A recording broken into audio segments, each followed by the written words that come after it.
teachers are extremely committed in Singapore. The teachers I speak with really want the best for their kids. There's a deep sense of pride, there's a deep sense of commitment, and so education seen as a means to build a nation.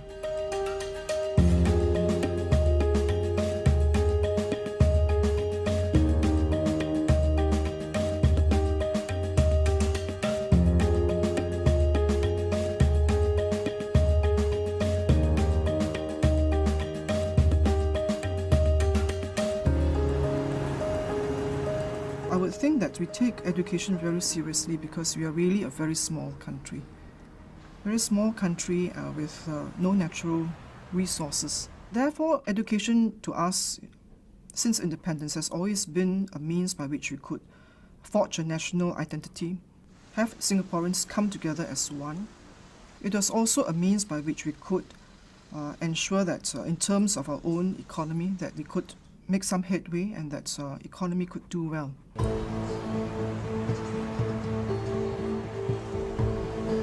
As the Ministry and the government more broadly have emphasised Singapore as a global city and have emphasised that its future lies in staying and developing as a global city, the role of teaching and education more broadly continues to get re-emphasised by the government. So over the last 12 or 13 years, there have been a series of policy announcements by the government that have really emphasised the critical role that education plays in nation building. We deeply believe that the teacher is the key in bringing about changes. You can have all kinds of reforms. At the end of the day, it's the teacher that has to deliver that in the classroom. And that will make a real difference to the learning of the pupils that they are in touch with every day.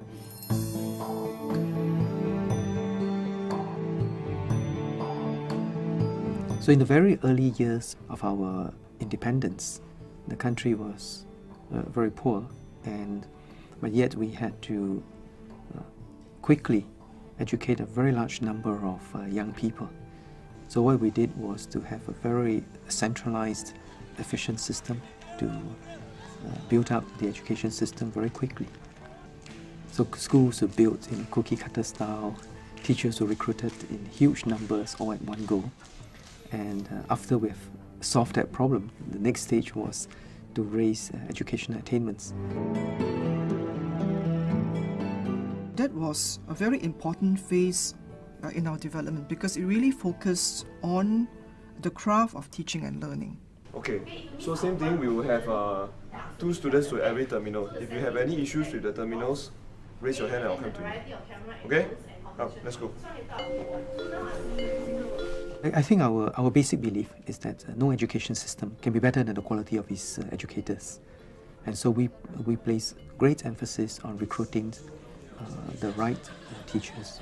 We start with a fairly high academic standards that our teachers are recruited from the top 1/3 of every cohort of students. And from that top 1/3, they go through a series of tests and interviews to ensure that we recruit teachers who are passionate about teaching and who cares about students. Then they go through rigorous training at the National Institute of Education.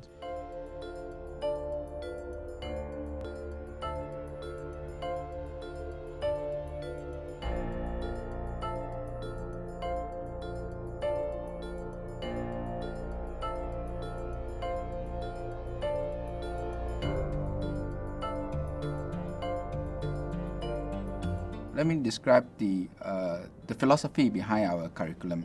First of all, we prepare a teacher to be first a teacher of the learner, number 1, and number 2, to be a good teacher of the subject. So the essential foundation is that a good teacher must first of all be very passionate and clear about how to help people learn and how people learn best. Okay, the challenge for the next, say 10 minutes is this. If you had to do a made in Singapore movie about an inspirational Singapore teacher movie set in a, say, neighborhood school, what would this teacher look like and how would you film it? Okay, I've got Marcus here. We have key roles to fulfill in this whole education system. I think first, we prepare all the new teachers that the education system needs annually. And on an annual basis, we graduate some 2,000 new teachers for the school system. And secondly, we have 31,000 teachers in the education system. And our policymakers rightly identify that the professional development of the 31,000 teachers in the school is as equally important as that of preparing new teachers. What are the key factors in this task?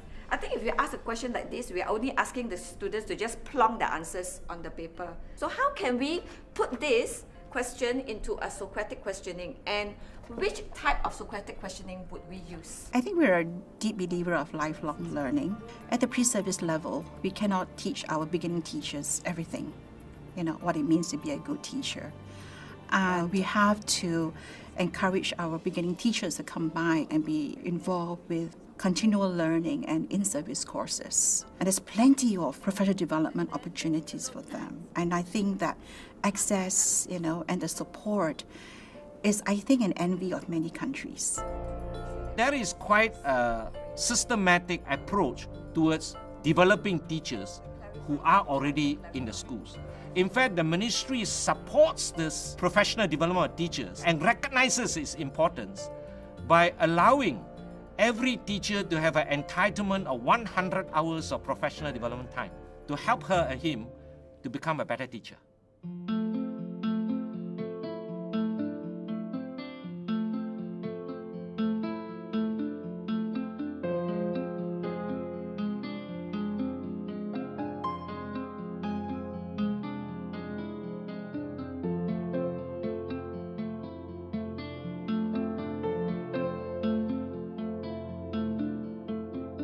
Today, we are looking at how we can actually scaffold student learning through the use of Socratic questions, and we are going to look at picture discussion. Okay, maybe before we even look at the questions, what do you think are some of the concerns, or what are the outcomes that you want to see in your students, or what are the problems you face? We believe very strongly that we must have a professional learning community. That's PLC, and right in the middle of this three-letter word L, learning. So teachers must learn, and I think with the kind of knowledge economy that has emerged, you have new knowledge created every day, and I think the teachers must keep up with the content and also development in new pedagogy. So if the teacher do not keep on learning, they will find that it is going to be very difficult to engage the kids of today who are exposed to a lot of information via the internet and social media. The day they stop learning is the day where they will not be able to engage the kids effectively. I think it would be best to ask questions to allow them to probe deeper into the picture. So you're suggesting that we're looking at observation, interpretation, okay, inference. Yeah. To do that, really we get teachers to work together, to collaborate, and to look at each other's practice in the classroom. I think that is essential and really very critical, because the good teaching practices should not reside within the four walls and be kept to one teacher, and I think there is a lot of sharing that we can have in this school. What you want to do right now is, think of the Socratic questions, what do I want to use to further define, clarify. Now, I will go on the internet, I will find any sort of evidence that will help support this statement or refute this. Professional learning community in schools was started basically to ensure that teachers had a platform to develop their teaching practices. Our main focus actually is to make sure that students learn best. And in order to do that, we have to collaborate. We exchange ideas, we try out, we test, and eventually we check for results. And the intention really is to share ideas to make it better for the students.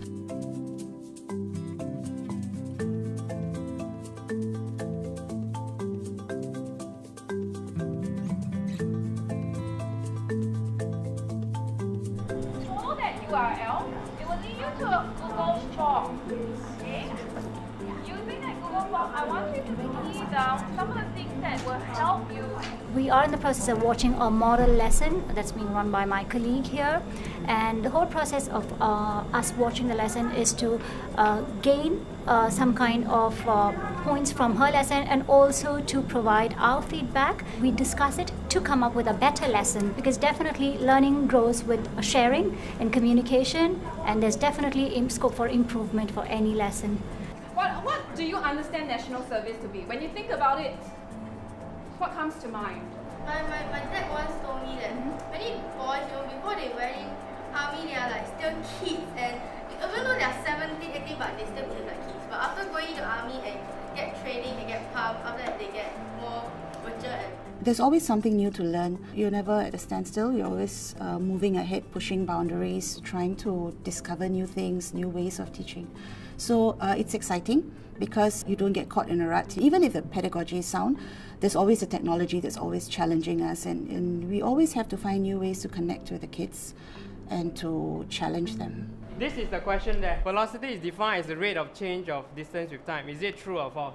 So I want you to tweet me your answer. So this is how you tweet. This is the format that you need to tweet. So you put in @ vote by tweet 1. In the early 1990s, the teachers really are the monopoly of knowledge, and they are the one that comes to the class to deliver that knowledge so that the students can acquire them. But today, knowledge is no more a monopoly among the teachers, because students can get knowledge from a myriad of sources. And hence, the role of the teacher today, yes, there is still a component of knowledge imparting, but there is also a very large component of facilitation. That means facilitate students where they could get the right knowledge, how they could synthesize them, how they could discern the information that they get. Energy cannot be created or destroyed. Okay, what principle is this? Principle of conservation of energy. Okay, good.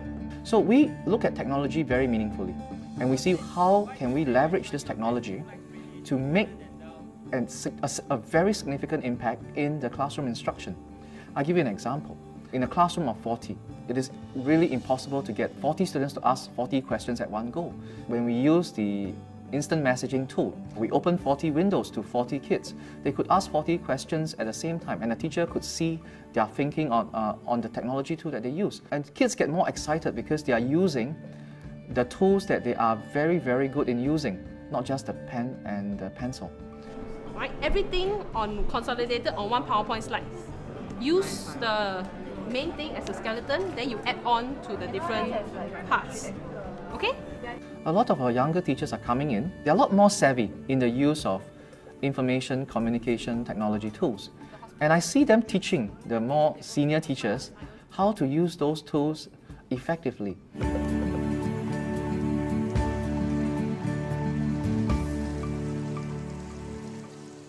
I think this is what you want to encourage. In a class, you want to encourage the student to think for themselves. Okay. Yeah, all right. If you do not know the answer, it's okay. Yeah, but just be honest that we are here to learn together. Correct. So I really think that this research that you have done really prepare yourself better in the classroom. Yeah. And then within a department, we also assign mentors to teachers. So new teachers come in, they are not left alone. They will be mentored by very experienced teachers who have taught for more than at least 5 years. It's sort of like an apprentice kind of relationship where a more senior teacher guide a young teacher in the profession. You give them the different categories to work on, be it the number of petals, be it the type of roots. If you guide them with categories, they are able to differentiate into the two different groups, which is monocotyledon and dicotyledon. I think there are many benefits of the mentoring program. Firstly, is the relationship that I have built with my mentor. In terms of teaching pedagogies, what I used to do would be I just teach. I just go through the content and just make sure, chuck it down to students, and make sure this is the content, you receive it. But after different sessions with my mentor, Madam Mashikin, I actually learned that it is important to question, and not just question, you have to give wait time for answering. Yeah, so I think this is really well done. Yeah. Perhaps I just wanted to suggest to you, I believe that her learning, my learning, begin with questioning each other's approaches. Why do we do this and that? And I think from there, if we are earnest enough to listen, to give time to one another, that is where we both benefit. I truly feel that way. Can you hear us clearly? Yes. Okay. Can you hear us all right? Yes, it's Okay. better now. Alright, first of all, I understand that the purpose of this Skype session, we want to confirm the suitability of the pretest. Is this the common agenda that we have? Yes, the common agenda. Yeah, that's right, yeah. Okay. I would say that the teachers in this school, myself included, we scan the globe for best practices. Another thing maybe we can think about is if we give it to the children as is, some of them might actually come up with the idea of the steepness of the slope, the steepness of the bath. They might actually be able to start accessing the understanding of different gradients and rates of change. In fact, I would say that the teachers here are very curious, and they are always on the lookout for what is the best way to deliver that content to the students.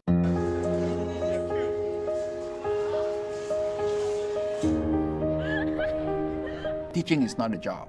You are here for a calling. And because it is a calling, it can only be fulfilled if you have a passion for it.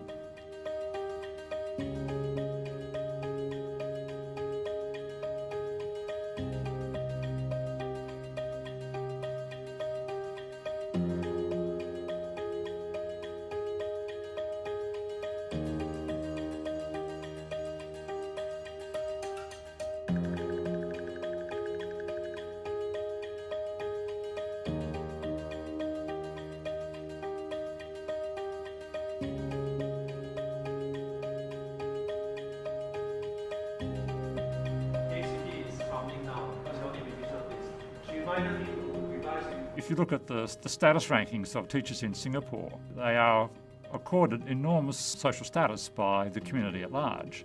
So they're right up there with doctors, lawyers, judges. There's a sense that teaching is a really important professional role that they play in the community. We meet with schools and teachers very often. Every director here, in fact, would visit school at least 12 times a year. And so I went to a school just yesterday. And you actually hear the teachers. Right? You hear the teachers and you know really that, what are some of the issues on the ground, what are some of the ground concerns, what do we need to do to support them better. Teachers are your most precious resource. And so I think developing teachers is one of the things that we pay a great deal of attention to. And that's what I look forward to.